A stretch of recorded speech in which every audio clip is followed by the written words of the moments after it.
All right, the Olympics, they start tonight. The opening ceremonies. Joining the Bert Show live from the 2024 Summer Olympics, CNN's Coy Wire. Man, we are lucky to have Coy as a friend. Hey, Coy. Yo, Berso, what I had an own little introduction. Happy to join you guys. Did you like that production we put together for your friend? I just got the goosebumps all over the bald head. Man, do any of these like major international events ever get lost on you now? I mean, you go to World Cups now, you're doing all this cool stuff around the world, but at the end of the day, this is still the Olympics. Yeah, I say this, contentment is a career killer. I firmly believe that. The moment I take these moments for granted. The moment I don't get the butterflies and the goosebumps about sharing these stories of these incredible athletes is the moment I'm walking away and I'm going to do something different. I feel so fortunate to be here. I'm here for 3 weeks straight. I miss my family. My baby's already. But I know they're in good hands, and I'm getting ready to crush it for these next 3 weeks. Just so you know, Coy, I went ahead and texted your beautiful wife, Claire, and let her know her village is here. I know she's got the girls, but I'm ready to schedule a play date. So they're going to be well taken care of. Oh, the girlies love some Anti-Christian time. They rave about it for days every time they get it. So thank you. I may spoil them a little bit. They're my goddaughters, is what I do. All right, so where do we even start, man? I guess the first thing, the headline for weeks now has been the poop in the river. Oh. All right, can you explain what the hell is going on with the poop in the river? Yes, it is.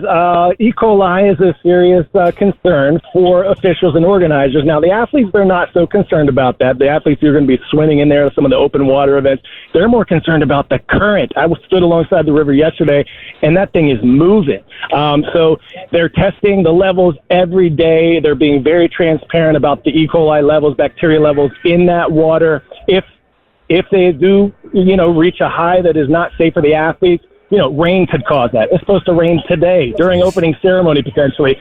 They said they have a plan B. They haven't revealed what that is. I think they're going to move ahead forward with it. The poop is not on the top of the minds of the athletes, though. I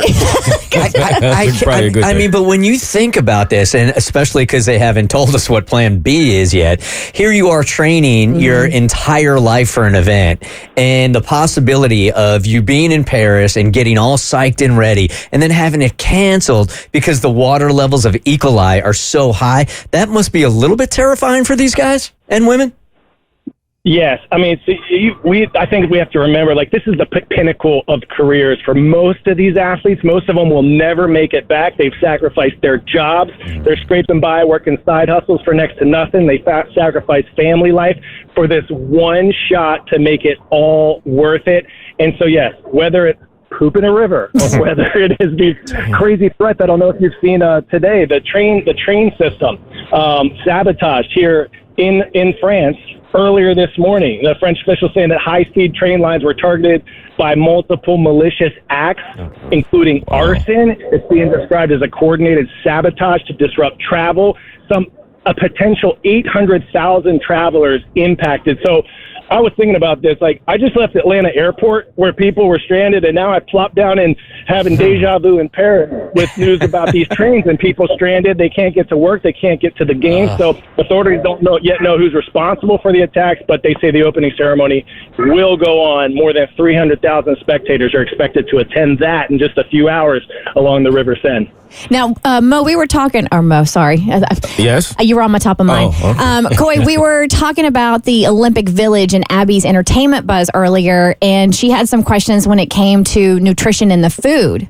Oh, yeah. I've heard that they've had some shortages on chicken and eggs, and apparently some of the meat has even been undercooked. What's going on there?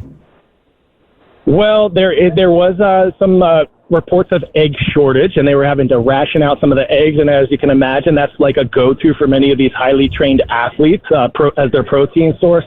The Team USA athletes I spoke to yesterday, they're quite happy with the food. A funny moment, Coco Gauff said she was in an elevator with Katie Ledecky. She was fangirling, and Katie was eating what she thought looked like yogurt with ground beef in it and hot sauce. What? That's what I said. That's what everyone said. They're like, wait, really? And they've said, yeah, we think that's what it was. But so, and my point is here, athletes are going to find a way to get their source of nutrition, and they do have an incredible high performance center that was built here. They started years ago building one just for Team USA. They basically plopped down their Colorado Springs training center here in France, and they're able to go there. They have all their dietitians, their sports rehab, physio people, everyone there. They can go train there, work out there, eat there. They brought a whole cafeteria kitchen in there for them. So you can best rest assured Team USA is going to be eating good. Gotcha. Yeah, we were talking a little bit about this morning, and this fascinates me. So is each country responsible for their own athletes' foods? Because obviously the diets are going to be different for different countries. At certain times, yes. So, when they have practices or an event, they're going to have to, bring their own food. But in that Olympic Village, they have, it's a dreamland. It is a dreamland for any athlete. They have everything they need in there. And I found out something yesterday that I didn't even really know. Like when it comes not to just food, but also treatment, Team USA, they're like so kind that they will help some of these other tiny little nations that don't have the resources. They'll give them treatment. They'll give them food. And, that's a story that is, I've never heard told before, but I wanted to share that with you because I thought that it says a lot about Team USA. They said, look, our athletes, they want to compete against the best. Some people be like, why are you helping the opponent?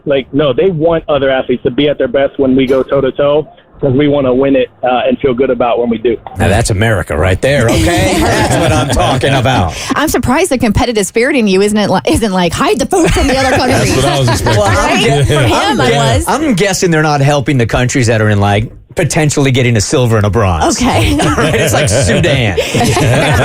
Now, Coy, I know you are going to have incredible access to all of the athletes. Have you had a chance yet to interview Simone Biles in the USA team gymnastics?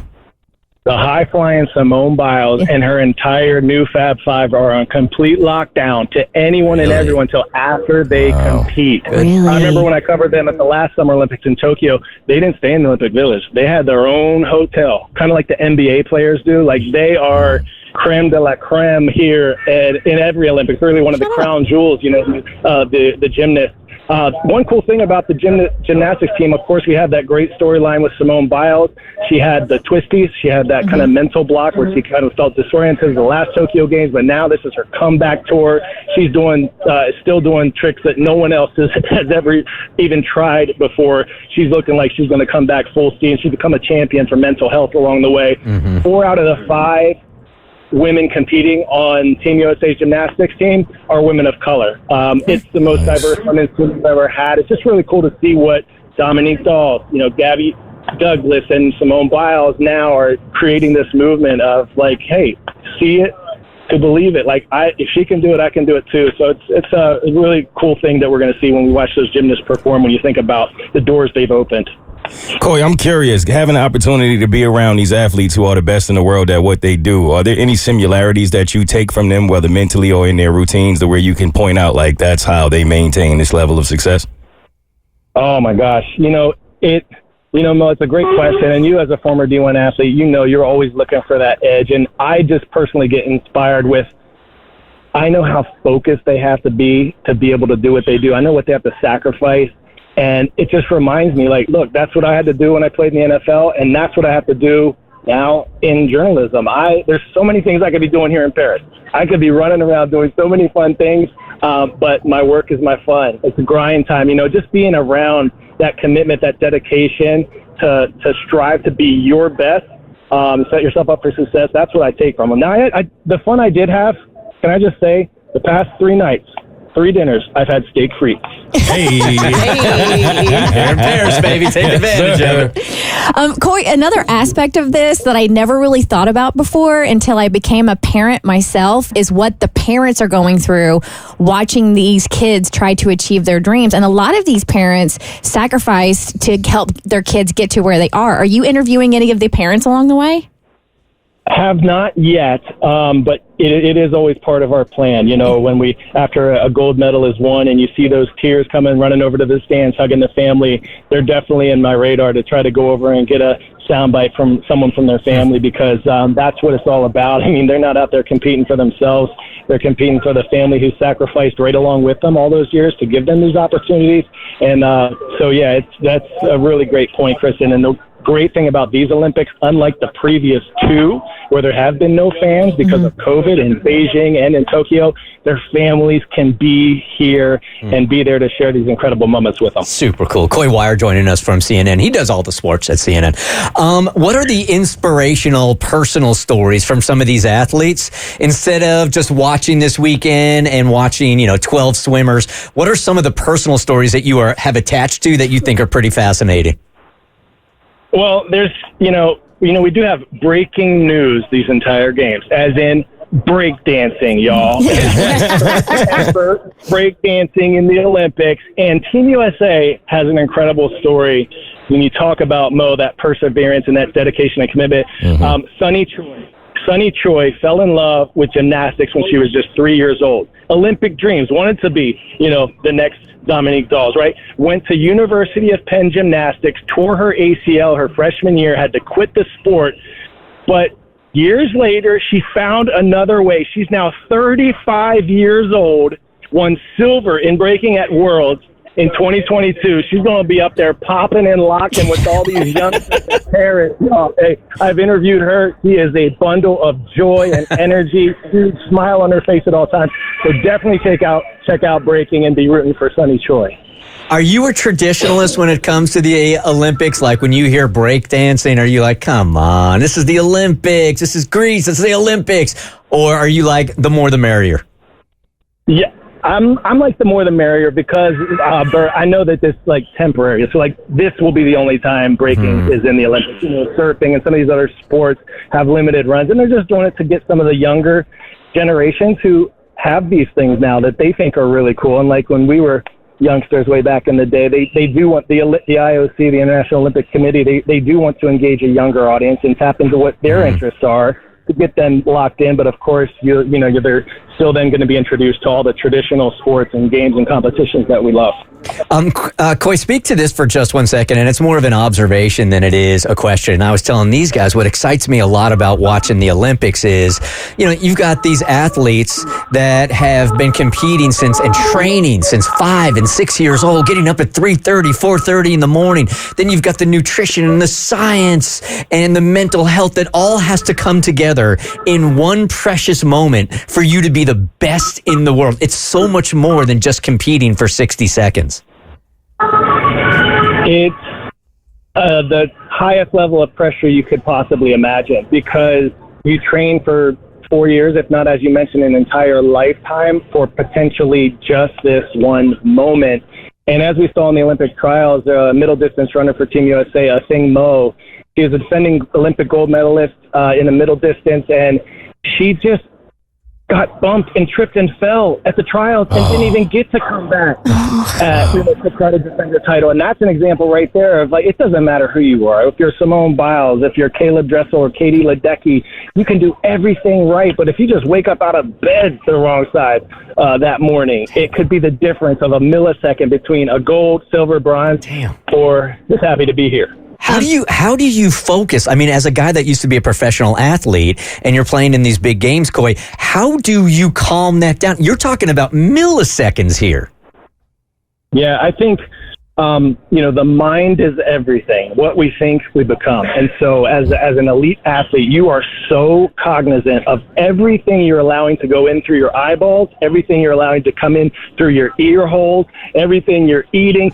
You are so locked into what it's going to take for you to be the best that you eliminate all distractions, whether that's social media. So many of these Olympians, they will delete their social medias before they come there. They won't even open up their social media accounts. They don't want to hear any outside noise. If they hear people talking negative, they know how to block that out and focus on the positive. And that's you have to be that way because you can have no hiccups and you're giddy up mentally when you're trying to compete at this level.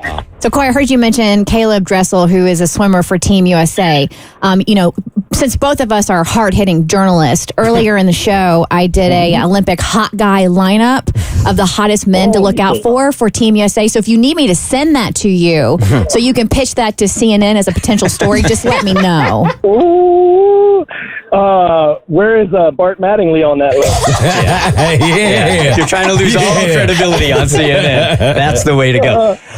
If you guys aren't watching CNN and watching Coy, the thing I love about watching Coy, not only is he a friend of ours also, but I've watched him develop over the years, and you deliver the sports with an empathy that others don't. It's a joy to watch, man. I really appreciate that, man. I put myself back in those shoes, and when you feel like people are out to get you and say, hey, look what this person's saying, I empathize with those athletes who get a lot of heat, a lot of days, and so I'm just there to share the positive aspects of their story. I think they can sense that, and so I appreciate that you see that. But I will now pat you on the back too, Bert, because I remember when I first got into media, after I talked to Kristen about it, I reached out to you, and you were sending me this laundry list of things via text of what to focus on, what you can work on, what could help you, what could hurt you. And I really appreciate you, man. You helped raise me, baby. Well, we are so proud of you. You are absolutely crushing it. Have so much fun in Paris and eat some steak frites tonight for us, okay? Let's go. And hey, thanks, Tommy, for setting me all up over here. I appreciate you all. Have an awesome day. We appreciate you. All right, Coy, if you have any time, we'll talk to you next week, man. Focus on the job, though, dude. Yes, sir. Yes, sir. Let's go get gold. All right. See you now. The Bert Show.